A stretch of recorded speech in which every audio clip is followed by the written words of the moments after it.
Which Side Podcast is a proud member of the Which Side Media Collective. This week's episode is sponsored by Charlotte Malrich. She told us that we could shout out whatever we want. So this week, we want to shout out AK Press.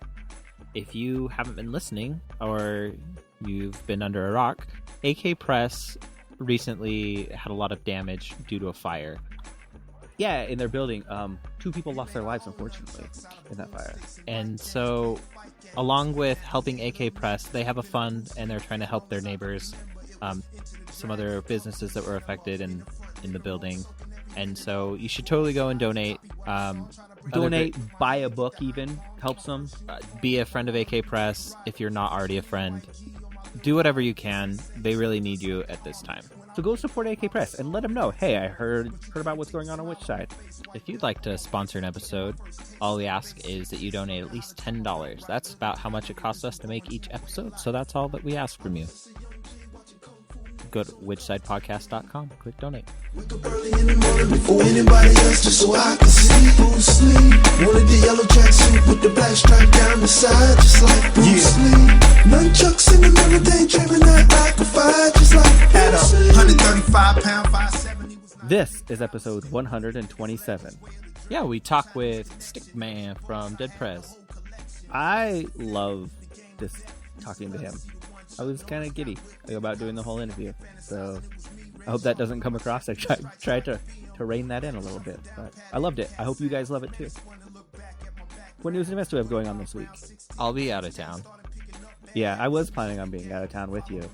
So, which side, partially, will be going to the New Media Expo in Las Vegas. So if you're in Las Vegas, reach out to Jordan. He'll love to hit you up. Yeah, for sure. He wants to go out to a cheeseburger at the Wynn. So yeah, if you're in Vegas this next week, reach out. Jordan will be there. I'm kind of pissed that I'm not. I'm jealous. But, you know, we have to live. It's true. So that's the event.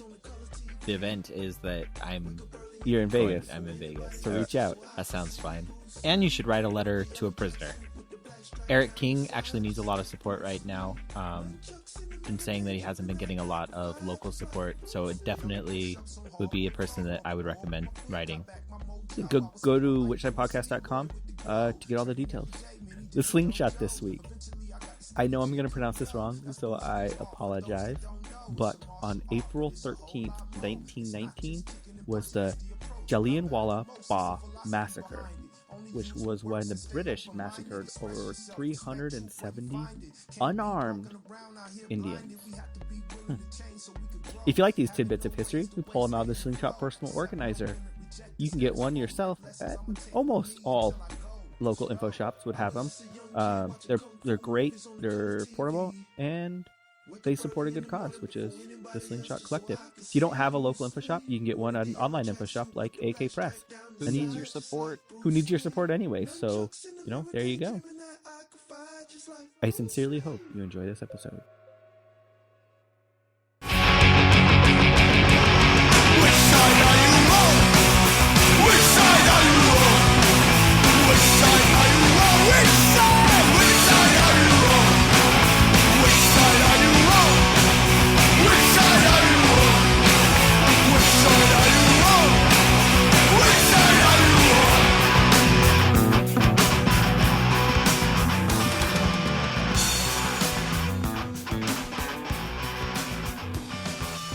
So, how's it going today? Man, it's been an awesome day so far, man. I'm giving thanks. Yeah. So, do you celebrate Easter? I feel bad taking you away from celebrations if you celebrate Easter. No, I don't at all.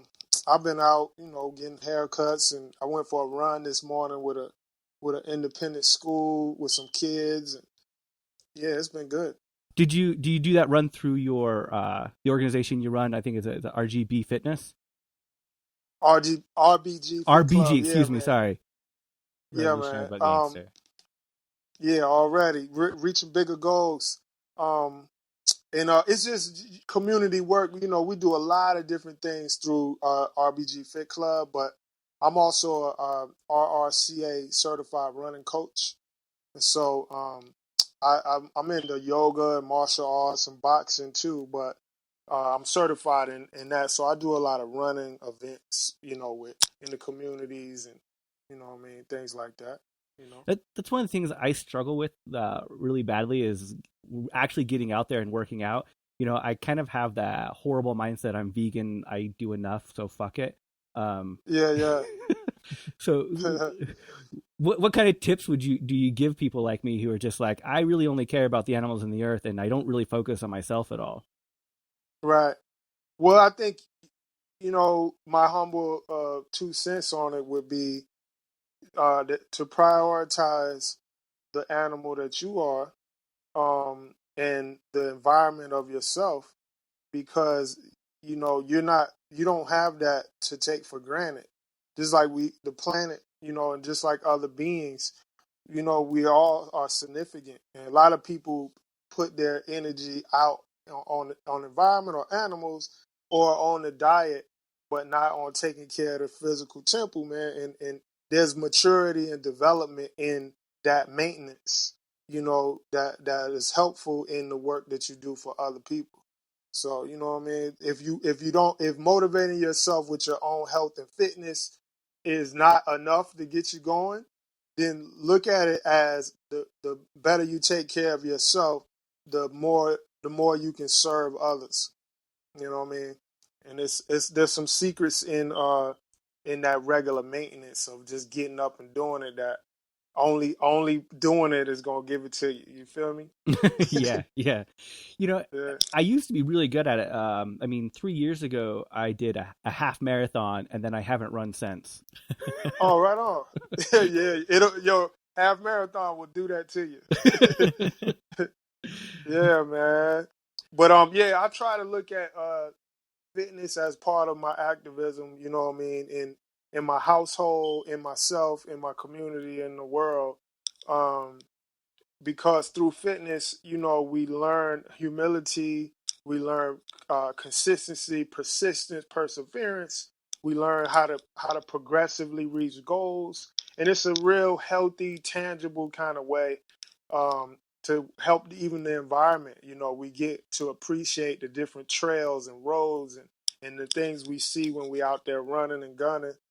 And you get on your bike or whatever instead of a car, and you save you cutting down on pollution in your travel. So it's ways to see it in a social activist context, and as opposed to just a competitive sport. You know what I mean? And just the heritage side of indigenous communities. This is what we did. This running was the first internet. It was the first post office. You know what I'm saying? It was the first rites of passage into adolescence. So, it's much more than just who can run the fastest. You know what I mean? But it's a part of our heritage as the animal human beings we are. What is an average run for you like? Average run, it depends on, my median of fitness for myself is 10 miles. So, but there are times when I run 3 miles. Like I ran 4 miles this morning with the kids. And there are times, I ran 26 miles in a clip. 18 miles, 15. So it's not so much a one set thing. If I get to where 10 miles is a struggle for me, then I know that I need to step my fitness up, because that's what I feel is decent for all my training. But yeah, I just try to I try to be more consistent. Just run every other day, every 2 days, and then as long I'll stay basically in shape for whatever the day may call for. I have a shape, but I would never call it in shape. Yeah, right, man. Hey, shapes change too, man. There's seasons. You know what I mean? Yeah. Most definitely. So what got you into the fitness aspect of it and taking it from like a radical point of view? Man, well, one of the major things would be my health. My health was suffering in my very early 20s I woke up one morning with a swollen ankle, and I found out that I had something called gout. And gout is a buildup of what they call uric acid. Mm-hmm. So it's basically an over acidic state in the body due to diet, smoking, alcohol, stress, lack of sleep, lack of water, all the unhealthy shit. I was really good at that, So to the point where I got awarded gout. And so to celebrate, I became a vegan. And I joined a kung fu school in my neighborhood at the time to rehabilitate my leg and to just get the discipline that gout, came to teach me that I needed. You know what I mean? So I look at gout as it was kind of like a blessing in disguise. It was like a rite of passage. And it matured me to just seeing that part of my manhood is being fit. It's not like, am I into fitness or not? It's like that's part of being the animal that I am, is growing into maintaining my fitness. And then as I saw in the social activist community, I saw a big void of that kind of focus. I thought it might be a good way to be an example with the rap platform I have. And, I see a lot of people are it might be diet or just various social activist things, but health and fitness is kind of like seen like some kind of bourgeois luxury, when actually, it is a working person's, it's an honor to keep your body in shape, because there's work to do, and we have to keep ourselves strong and fit. So I just see it as a maturity in my activism, a maturity as a man, and it gives me a sense of spirituality, even just being consistent. So is that part of the reason why you wrote "Be Healthy"? And how was that received with people in the hip hop culture? Oh man, yeah. Be Healthy was inspired definitely by that transition, and just appreciating. That was about 15 or more years ago. So that was I was green, no pun intended, in the vegetarian world. And so, it was a way to share it, man. We always talk about the vegetarian side of blowing some weed down. So I figured, we can go ahead and express the whole thing. So, but that's influenced a lot of the work that I've done over the years. My album, The Workout, which is like Be Healthy I don't want to say steroids because that wouldn't be healthy, but it was like that song. That song expanded into 14 other songs, and on that album, it's the first authentic hip hop album to deal with holistic health in the kind of way with lyricism and just the authentic lifestyle. So that album, I talked about vegetarianism, but also yoga training and martial arts and running and weightlifting and sobriety and just a holistic lifestyle. So that was a great experience for me to have that challenge to make a record that I felt would be authentic hip hop wise, but also authentic to the lifestyle. So, and it's been great. It debuted actually at #1 on the iTunes fitness charts, and I've been moving around, internationally, all across the country, doing shows and workshops on well-rounded well-being because of that album. And I got part 2 coming up and a new single about to drop in a few weeks. So yeah, it's been great. Your partner is a nutritionist, right? Yeah. My wife is holistic nutritionist and a certified holistic health counselor also. Yeah. How much does she like sway you and keep you like on that right track? Totally. She totally, man. I'm a slave to her world. No, she actually gave me the healing when I had gout. It was her who said, "We're not going to take the medicine. we're gonna use foods as our pharmacy and heal, and so she's been more than an inspiration, but she's been a teacher also and a great example. So yeah. A lot of people that get into veganism for health reasons don't tend to stick with it long term unless they kind of adopt the animal rights aspect of it also. Do you feel like you've adopted the animal rights aspect of it and that's kind of helped you stay with it? Well, yeah. Well, to be honest, where I come from, there's so many rights that my community has yet to feel secure in a society that many people, I'm sure, in my community see the animal rights issue as a secondary kind of issue. Most right? definitely. And but I've grown in my experiences and friends I have in the Humane League, and and just seeing different points of view of ethical things, the Native American perspective, and some of my Lakota elders. I don't see the animal rights issue as secondary. I see justice as primary. Whether it's for the environment, for animals, for people.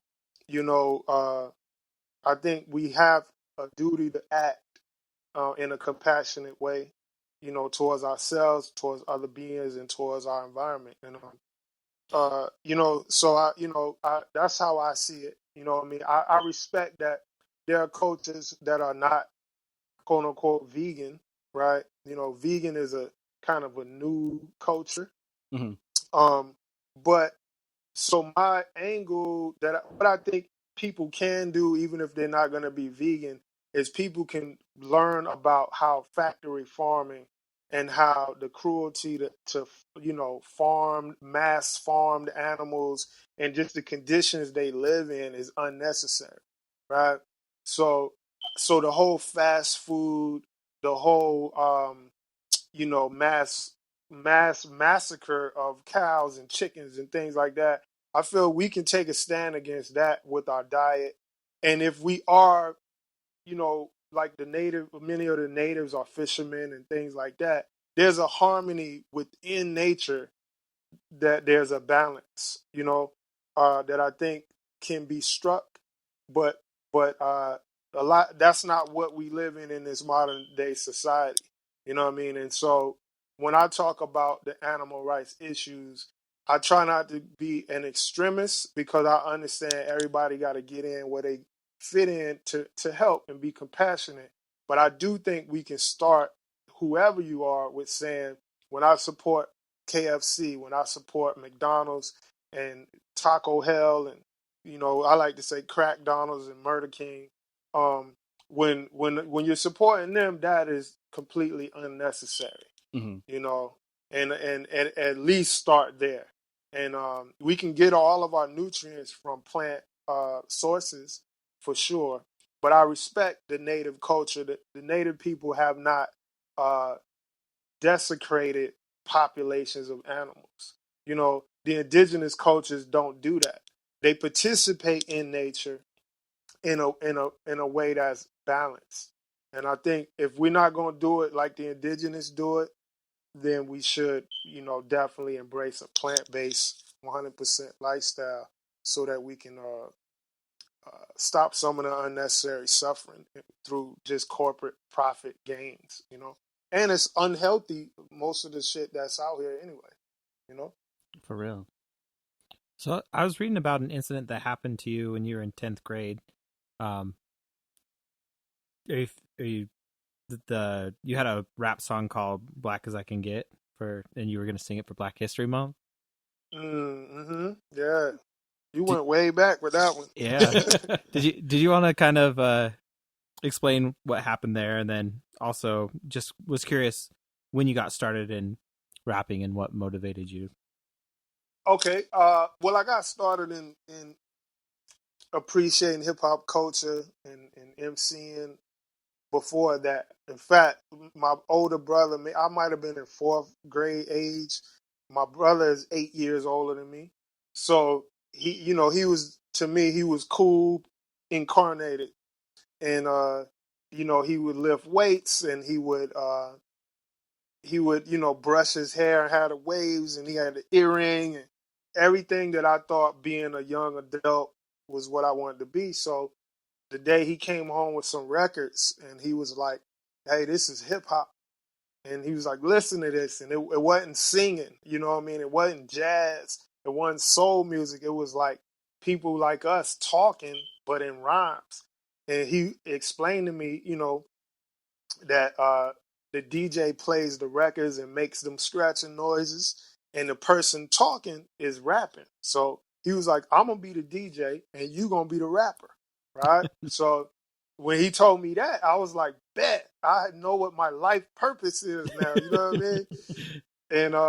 And I took it serious, man. I started studying everybody, writing down all the lyrics that I would hear on a piece of notebook paper, and then seeing where do they breathe at to be able to say that on rhythm, And I got pretty good with the basics to the point where I would write some of my own crew's names into the songs, and then I would get a chance to perform at little talent shows, little battles and all that with other people's songs, and that I'm just kind of been practicing performing. Then I started writing my own lyrics when I felt like I had got enough experience tracing other people. And one day I was, going into the 9th grade, I think, and my teacher was like, "Yo, I always see you rapping everywhere, but what are you talking about?" And she wasn't actually my teacher, but she was a lady at the school. And I was like, "What do you mean? What am I talking about? What you know about rap at all?" And then she was like, "What do you know about your history?" And long story short, she gave me an opportunity. She said, "If you write something about Black history, I will let you perform at the Black History Month Assembly." And I had never heard of the concept of Black history or anything like that, right? I had never heard of Malcolm X, nothing. So, but I had experienced racism, and I knew what being called a nigger was, and I knew that, there's times we didn't have money, and my mom would say, "Tell the insurance man I ain't home," and all that kind of stuff. But so this was an opportunity. So she gave me a set of books. I think it was like Ebony something, but it was basically like summarized history, from like Africa to Black Panther Party, you name it, all the civil rights stuff, inventors, and I just, for a weekend, I played instrumentals, and I went on this journey of discovery of my heritage, and the struggle, and I wrote that song "Black as I Can Get" over that weekend. And when I got on stage to perform it, our principal, this white cat named Wade Nobles, who had a rebel flag cut in our when you walk into the building of the school, it's a shape of a rebel cross, right? So he's that guy, right? So he wasn't really feeling my gangster, and he got on stage and cut the mic off and was like, "We're not gonna have that in the middle of my performance," and the students rebelled. And the next thing I know, the news channels was there, the church, a lot of people from the local churches, the Nation of Islam, some fraternities from the HBCU in the area, and my mother, was on campus. And, that whole process, I gained all these mentors. We organized a community resistance to, they were trying to expel us and do different things. Said I tried to incite a riot and all these kind of things. We defeated all of that. We got student control of the Black History Assembly. And like I said, I inherited mentors from all across the community that would go on to like kind of shape my consciousness, my musicianship, and my sense of kind of purpose, with my craft. So yeah. That's crazy that if the principal didn't do what he did, no matter how fucked up it was, you wouldn't have necessarily been on the complete path you are on now. Yeah, man. You see the pattern? You know, there was gout, right? Uh-huh. Which gave me my lifestyle of health and wellness, right? You know, there was my racist principle that gave me a lifestyle of purpose and hip hop with substance. You know what I'm saying? Mm-hmm. So there's a pattern, man. It's like our challenges are just rites of passages when we can come through them in a healthy way. You know. Have you ever ran into him later in life? Not that I recognized him. He might have had a sheet. He might have had a sheet on over his head or something. Yeah. So No, I actually got kicked out of that school in that process, and I went to a different high school to graduate. That's crazy. Nothing so extreme for me, but one of the things that radicalized me at kind of a young age was when I was in high school, they banned the word vegan in my high school. And that was, that was the first time being, a little vegan anarchist kid in high school, actually organized against them. And the most empowering thing I ever had to do was stand in front of a principal at that time and be like, well, Board of Education or Brown versus Board of Education says we can do this. So fuck off, Wow. Yeah. Yeah. That's the best feeling right there, and it raised in those challenges, man, really, and I say this as a man, but women, I'm sure, is parallel in their own development process the same way. But when they say you become a warrior when you get a cause, mm-hmm. You know what I mean? So, we need that, and just because you're the elder doesn't mean, that you have the same cause or you are worthy of the respect. Did I lose you? No, yeah, you got you. You still there, bro? Yep. Can you hear us? Yeah, I lost you for a second. Oh, okay, sorry. Yeah, man. So yeah, when you had to decide what your values were and stand up in that situation, that's bringing the natural born warrior out of you, man. So that's what's up. So I was going to ask about your experience getting started with your hip hop career and wanting to give a revolutionary or political message. Was it difficult finding an audience for that? Well, okay. So many years went into what eventually became Dead Prez and Let's Get Free, our debut album. When I got kicked out of school, like I said, I got a lot of mentors in the streets, in the college campuses, and in the different social groups in the neighborhood, religious-wise or whatever, right? So, which I think prepared me to be somewhat of an ambassador, or at least I can appreciate different views. I can appreciate different people's perspectives. I've been around and welcomed amongst a lot of different opposing groups, even in our own community. So that was one thing that I saw, that we talk about unity and we need unity, but we got all these factions, So one of the first things that we did with my partner M1, before we were a rap group or whatever, is we wanted to organize things to unify the community and to address the common issues. So we formed a group called the Black Survival Movement at the time. And, we would emulate groups like the Panthers and similar things with food drives and political education classes and physical training and just, young kids trying to participate. And it was part fantasy and part necessity. And in our organizing in our local communities and the projects and stuff like that, we got wind to this organization called the National People's Democratic Uhuru Movement, or Uhuru for short. That means freedom. And we invited the chairman Omali Isatella, to come and speak in our neighborhood. And we organized that. They liked what we were doing. They felt like we were progressive but we needed some guidance, and we surely did. And so they invited us to join the Uhuru movement and the African People's Socialist Party.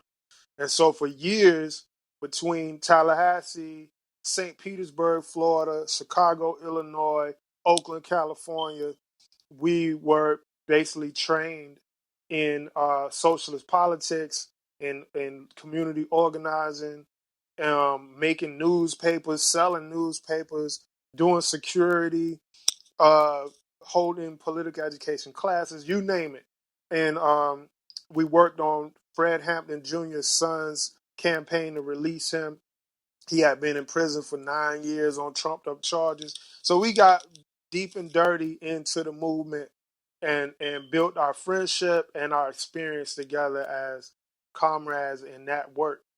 But we also were both into hip-hop, and so that came later, But that was what gave us the political perspective, that we brought to our music. One of the things I got to tell you is I was never into hip hop. I kind of grew up in the whole punk scene, and we were organizing a protest, I think late 2000, and someone put on Let's Get Free. And it was the first time like it opened my eyes. Like there's a radical revolutionary thinking that I was just never aware of before, and it made me aware of so many other things where before I was like, well, I don't think I'm racist, but, and it made me aware of like maybe start looking at colonization and like how that affected things and everything else. So it completely opened my eyes to so much more than I was focusing on at that moment. So one, thank you for that. And thank you. And two, going down that road, how can we be better white allies in these movements? Well, part of it is in what you just said. It's really a openness. It's funny. There was a band in my hometown in Tallahassee called Open Minds, and they were a punk band, and they were multiracial, members or whatever. And I always dug them. Like I was like, they hardcore, but we don't call ourselves punks in the hood. You feel me? Mm-hmm. So it's a different culture. You know what I mean? But I totally get what it means, and so in a lot of ways I've grown to appreciate other perspectives in the same way you have, like you're saying. But I think so. Whether it's white allies or the black perspective or whoever it is, as people who are looking for, who want to participate on the right side of history, man, who want justice, who are compassionate, who want good relationships with the planet, we have to open our eyes and realize it's about seeing what the other person, other animal, other aspect, other perspective is, and how our actions are benefiting from their suffering.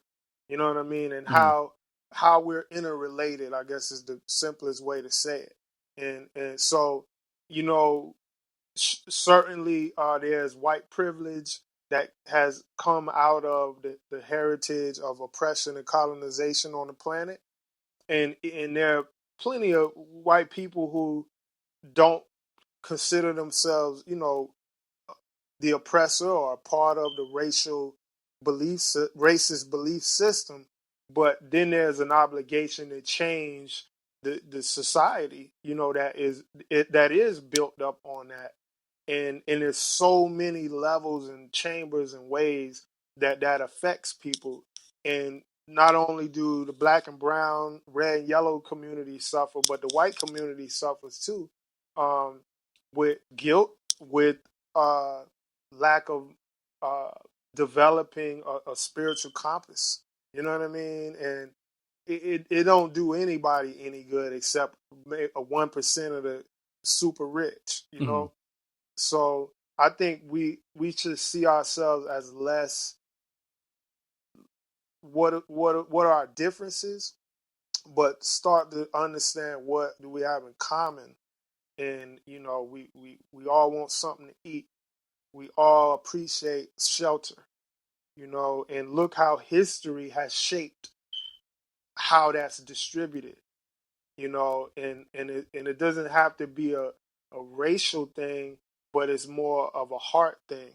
You know what I mean? And if you're compassionate for animals, then be compassionate for people.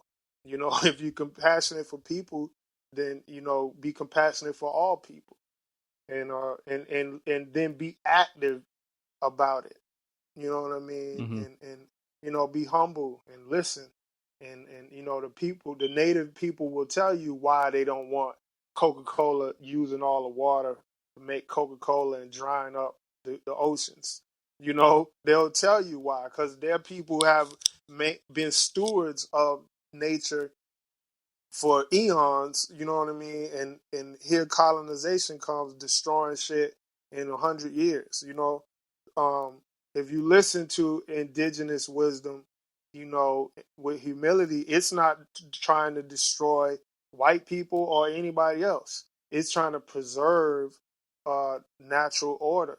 So I think, it's just about developing humility. And I don't just say that to white people, but we all have to continue to develop our humility. One of the things that I find I have a challenge with is explaining why people should fight capitalism from a racist standpoint. Really trying to explain that capitalism was born off the backs of racism. I don't know. Do you seem to have a good response from that? Well, I mean, the facts are the facts. What has become the American lifestyle, the social system, the capital in which allowed it to be an independent nation outside of Europe, was the fact that it had all of this free labor and all of the institutions and the industries developed from that free labor, on the basis of this idea of white supremacy, that were never, even though the laws changed, the wealth was never redistributed, right?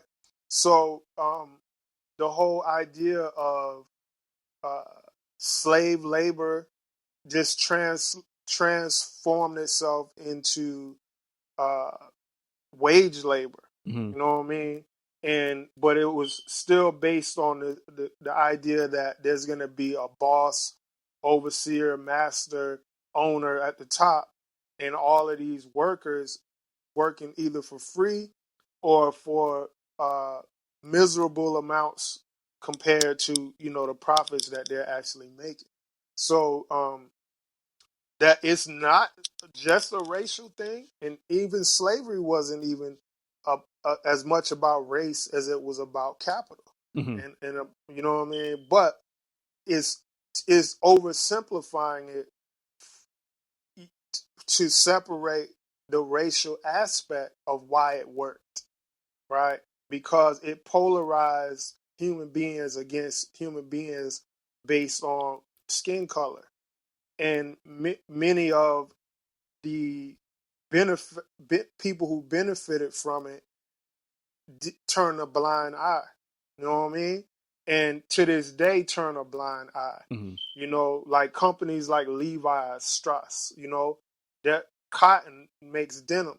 You know what I mean? And they built their empire off free labor, which has not been redirected, reparations, or any kind of investment in the communities that inherited the poverty of the wealth they inherited.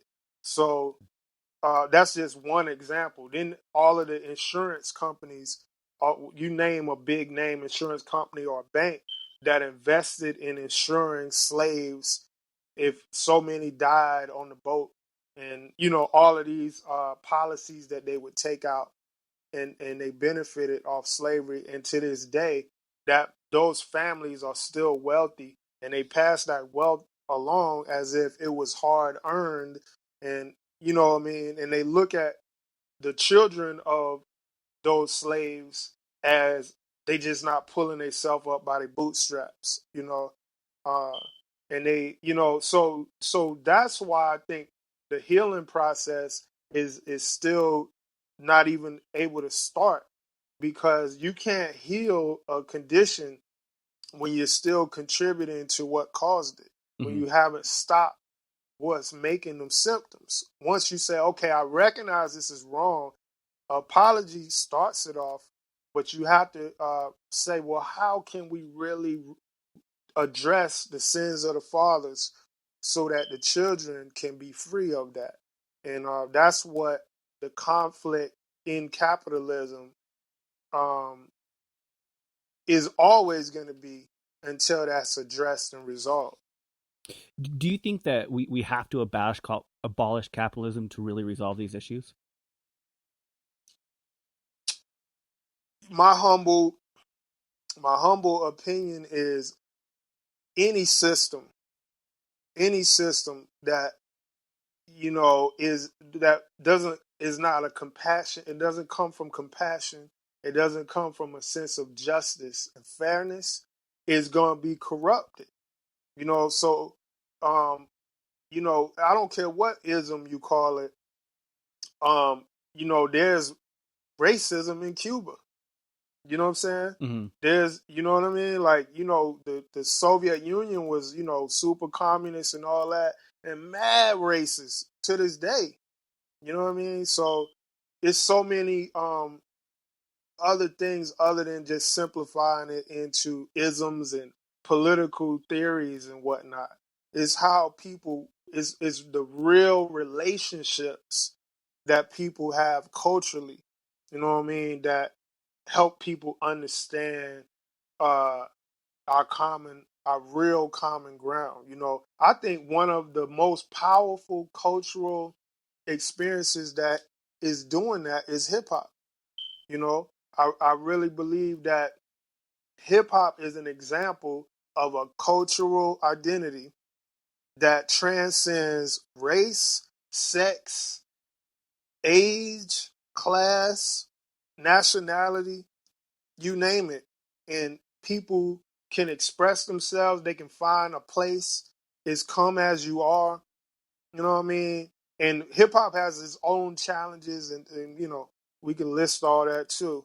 But I think as far as a cultural force, hip hop is doing work that the civil rights movement and all these other schisms ain't been able to accomplish, is just to have different communities vibe on the same thing, doing this right here together.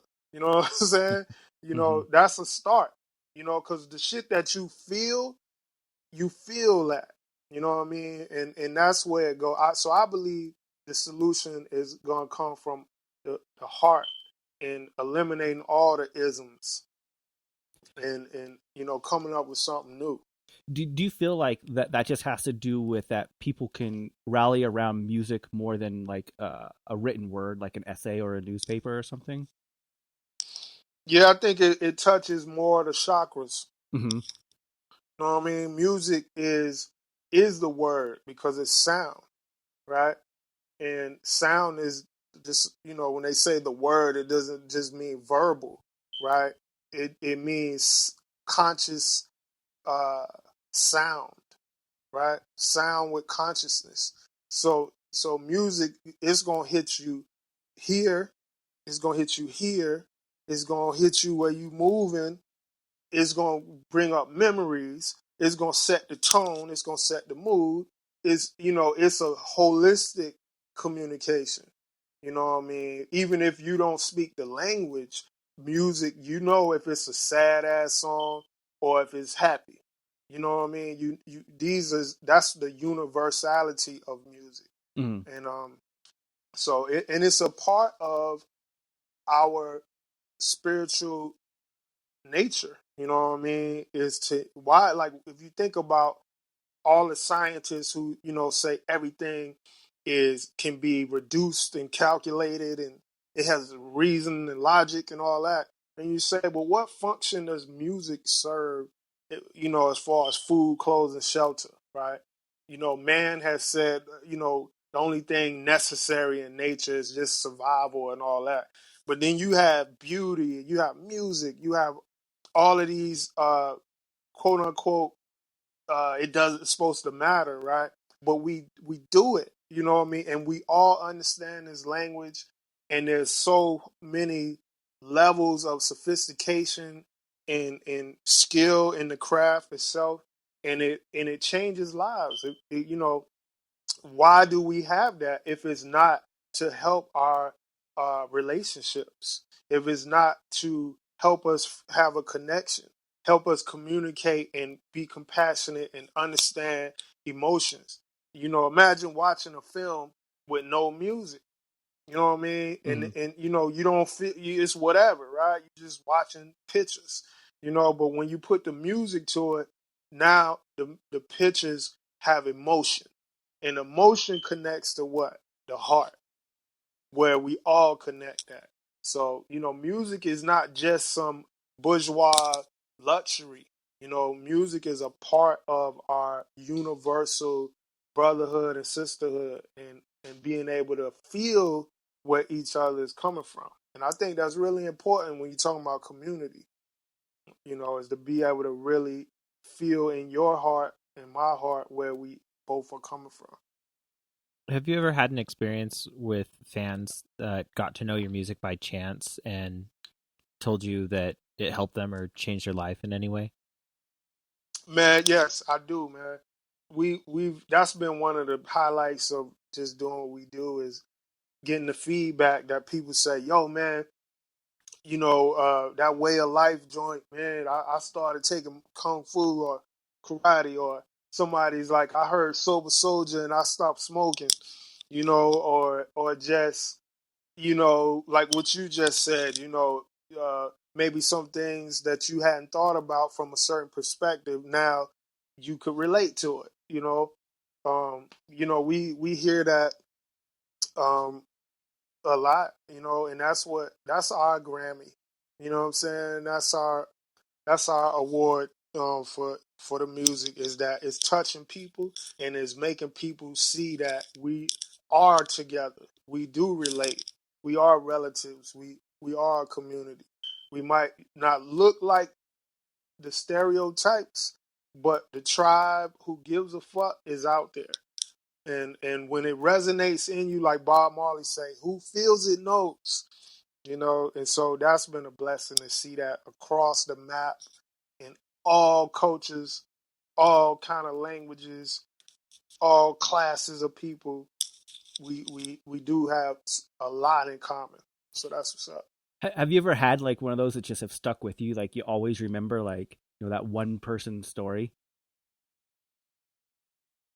It's really a lot. Let me see. You know, I get letters from prison. You know what I mean? Of people that just are choosing to not get involved in certain trouble. You know what I mean? Because they just like, I got your record and it's getting me through it. Or I got, you know, people who are like, when I was in school, in college, going for my degree, I didn't want to be in that shit, and I would put y'all shit on, and that shit got me through. You know what I mean? Or we went to New Zealand and we met some, you know, Maori people, very proud, strong warrior people, and you know they was like Dead Prez and Tupac, you know. So you know what I mean, and their, you know, in their battles with colonization of New Zealand. So yeah, man, that's probably the consensus that we see, is that people are relating to our message, even though we came at that time from an African-centered analysis.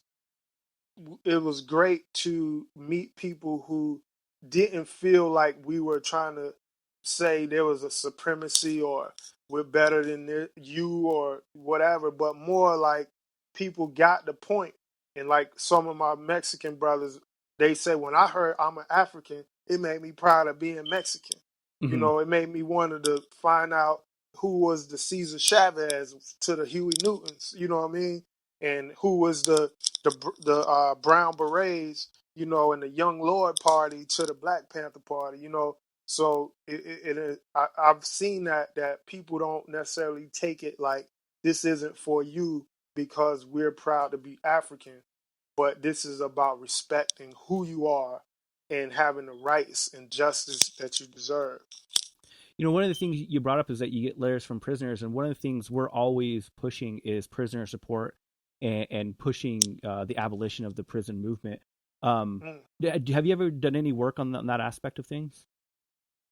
Oh yeah, man. Like I said, we came into some of our earliest political work was on the Free Fred Hampton Jr. campaign, and you know he was locked up in Chicago, and but we've had a lot of different campaigns that we worked on through the Uhuru movement around just getting people to come home. You know what I mean? Or getting the facts of the case exposed in different ways. So, but we actually did get Fred released, you know, and he's free now. You know, that was a big deal.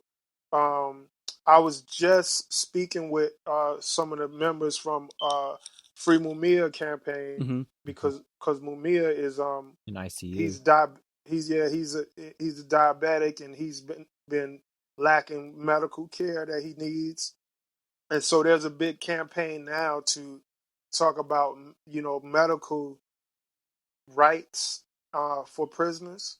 You know, so you know, there's the Free 'em All campaign, which is just letting people know that there are political prisoners in prison, and prison itself is political. So you know what I mean. But there are people who have done no other crime than advocate, you know, freedom, justice, and equality, and been in jail over 40, 50 years. You know what I mean? So certainly, you know, we've been involved directly and indirectly with trying to expose the injustice around the prison economy, and to support those POWs that are, you know, that need our support in the meantime, in between time, so to speak. Where would you direct people to give that support? Let's see. Malcolm X grassroots movement does a lot of great work for what we call the PPs, the political prisoners. So that's a great place to start. You know what I mean? To get connected. MXGM is how we abbreviate it. So I was going to ask, how do you think you and Dead Prez have evolved over the years, and what are some of the things you've learned? Oh man, I learned that I ain't know shit. And I still don't know shit. What do I do? I mean, just, you know, you know, man, it's just been an awesome learning curve. Becoming men, you know, on a cultural stage, navigating our personal lives and our professional commitments and our political values, you know what I mean, and being humbled in that equation, and growing. And I think one of the biggest differences was at the time when Let's Get Free dropped. You know, we were definitely young into the politic in a lot of ways, and you know, young men with fewer responsibilities, and more active on the ground. You know what I mean? Whereas over time, you know, we became fathers. My partner M, he's got 4 beautiful little girls. I got a 14-year-old son and a baby on the way. And, you know, I became a business owner of several different ventures. And, you know, so just my perspective of the record industry coming into it versus leaving it and doing my own thing. And, you know, so many just life experiences of learning and maturity I think have contributed to what people hear as maybe changes or shifts in the music. You know what I mean? But the essence is still the same. But yeah, Muhammad Ali said, if a man is the same he was at 50 as he was at 20, he wasted 30 years of his life. So I think we're supposed to learn, grow, and change and adapt, until we can have a little bit of wisdom, I guess. Well, you mentioned being a father, and what kind of challenges has it been raising children, being so radical? I ask mainly because I have an 8-year-old little girl that I am always struggling with, trying to raise her in a very radical kind of way. Right on. Well, man, I mean, imagine having a 13-year-old young black male with the way the police is shooting us down out here, and wanting to raise him with an optimistic, hopeful, confident, powerful, heart, right? And then, but the reality of what he's seeing every day is a challenge to that. So, but it's been the best. There's nothing better than the office of fatherhood. Nothing. You know what I mean? In terms of growing your own sense, maturing yourself, you know what I mean? And being able to serve and love and guide, other beings, and protect them and prepare them, So I guess it's not been anything I can't handle or that we can't handle, it's just brought my sense of, why did I go through the things I went through, is giving me, is brought it into perspective and made me see the meaning behind a lot of my path. And now when I'm looking at him and when he needs certain things and I say, wow, I went through that. You know what I mean? Oh, I went through that. I can give him that direction, or I know somebody because of my travels that can help him, you know what I mean, and be a resource. So, I think being what you call a radical, I call a natural. You know what I mean? I feel like it's radical, this bullshit that they're doing. Yeah. We're just trying to be naturally free and who we are. And but it's just it's a blessing, man, and it continues. Your children raise you too. You know what I mean? They require, their needs require your growth.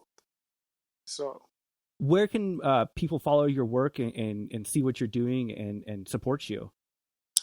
Right on. Well, I got a couple of spots on the net, where, kind of like hubs for what we do. RBGFitClub.com is where, that's like the hub for the holistic health and wellness and things of that nature. The HipHop movement that we do. And then my wife and myself, we have a similar site called YojoCulture.com and Well-Rounded Well-Being. And we just kind of blended what we do, her being a nutritionist and my thing with the running and just everything in one space.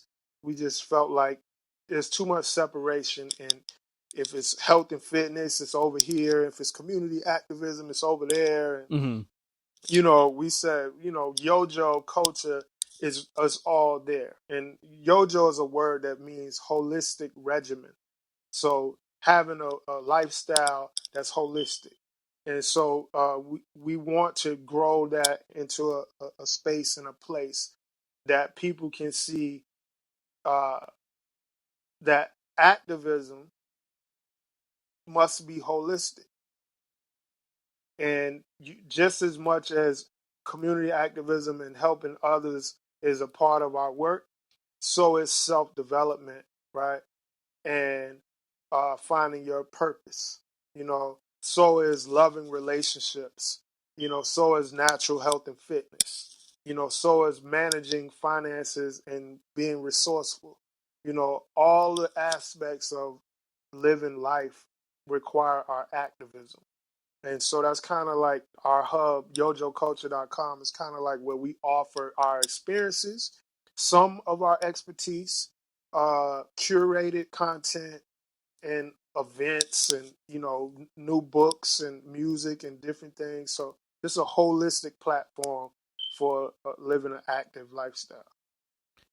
So are there any books, videos, or literature that you'd recommend for our listeners? Man, read everything before they burn it. I would say be holistic in your reading, So don't just read one subject, right? If you're into history, awesome. But, read some health and fitness and vice versa.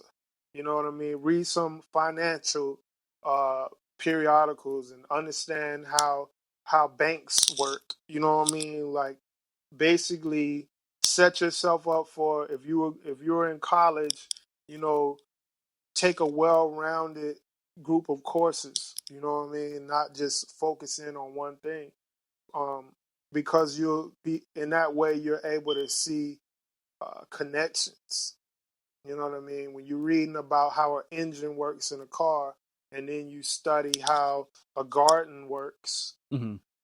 And how different plants like tomatoes and corn assist each other with the nitrogen. You know what I mean? And, just it's always something to learn, to see relationships and to learn the connections of how things work. So, that would be, other than a specific, because I'm like literally like, if you look around here, I'm like in a sea of literature on this side and over there and everywhere, man. So I read constantly. I'm reading Yes Chef right now by Marcus Samuelsson, and just inspire my male cooking skills. And but I read Revolutionary Suicide by Huey P. Newton, Tower of Jeet Kune Do by Bruce Lee. Everything under the sun. And you just had a book come out recently as well, right? Oh yeah, I did. Yeah. So Eat Plants, Lift Iron is the name of my new book. And it's a plant-based weightlifting experiment that I did. That's why I got these guns out right now. And I gained 20 pounds with the help of my wife, Nutritionist, and my strength coach, Scott Shetler. I gained 20 pounds, plant-based diet, no supplements at all, gluten-free, and still doing my distance running, right? So the book, Eat Plants, Lift Iron, kind of details that story, how I balanced it all out. And it gives the training program that we use, as well as the nutrition guidelines, the meals, the recipes, and things of that nature. And Scott, my trainer, goes into why did it work. So if we did a particular exercise, he tells you why it works. If we ate a certain food or didn't eat certain food, we tell you why. So that people can use my example to kind of shape their plan to reach their goals. I'm going to have to check that out. So thank you. Right on. We end every interview saying fuck shit damn. Would you mind saying for us this week? Right on. Fuck shit down. Awesome. Thank you so much. That's what's up, man. Thank you guys for your time, man. This has been fun. And the book Eat Plants, Lift Iron is available on Amazon and yojoculture.com and RBGFitClub.com. Cool. We'll put a link to that in the description. Okay, bro. Right on, man. Well, I appreciate y'all, man. Salute. Stay on it. Thank you. Have a good one. All right, peace. Twist the burn is just weakness, transform the strength. When times get hard, I go harder, think smarter. Bruce Lee said, be like water. Tough times make us tougher. My mama ain't raised no sucker. I ain't scared of no struggle. I love to let it burn. Push it out, burn. Make it count, burn. This week you heard Bruce Lee by Stic.man. Right now you're listening to Let It Burn by Stic.man, featuring NYM. Both of these are off the album, the workout album. We talk about it in this episode. You heard about it? Hey, and he said he's having a second one come out. It's an amazing fucking album. So we'll have a link to both these songs and the album on the show notes. Check it out. Make sure to check it out. And when you're doing that and checking out the show notes, hey, just sit down and write a review for us on iTunes. You know, just do it. If you already have done that and you've already subscribed, go to the iPhone store and pick up an iPhone and subscribe on all those devices. And if someone happens to be logged in, you can write a review there too. Yeah, you know, just helps us out. Also, if you're not friends with us on social media yet, go to whichsidepodcast.com, click on the social tab, be our friends. We often talk about things there that we don't talk about on the show. And by often, I mean every day. Yeah, I find it really funny when one of us will go to post something and we'll notice the other one has already done it. Yeah, it pisses me off because sometimes I've posted shit and I've been like, oh shit, I gotta delete it now. I can't tell you how many times I have to go read the entire feed to make sure you haven't posted something. I'm like, oh, okay. And half the time, I should say, most of the time, you've already done it. You're pretty quick on that stuff. Yeah. Yeah. Fuck shit, damn. Yes. Yeah. What else? Nothing. Amazon? Wishlist? We don't do Amazon anymore. I know you're keeping this on. It's fine. Wishlist, Amazon. Sponsor. Oh, our street team. That's a good one. Which Side Podcast is hosted and produced by Jordan Halliday and Jeremy Parkin of the Which Side Media Collective, with web design by Jordan Halliday and sound design by Jeremy Parkin. Booking by Mari Halliday. Theme music by Commandantes. Go to whichsidecollective.org to check out the other shows in the collective. As always, fuck shit damn.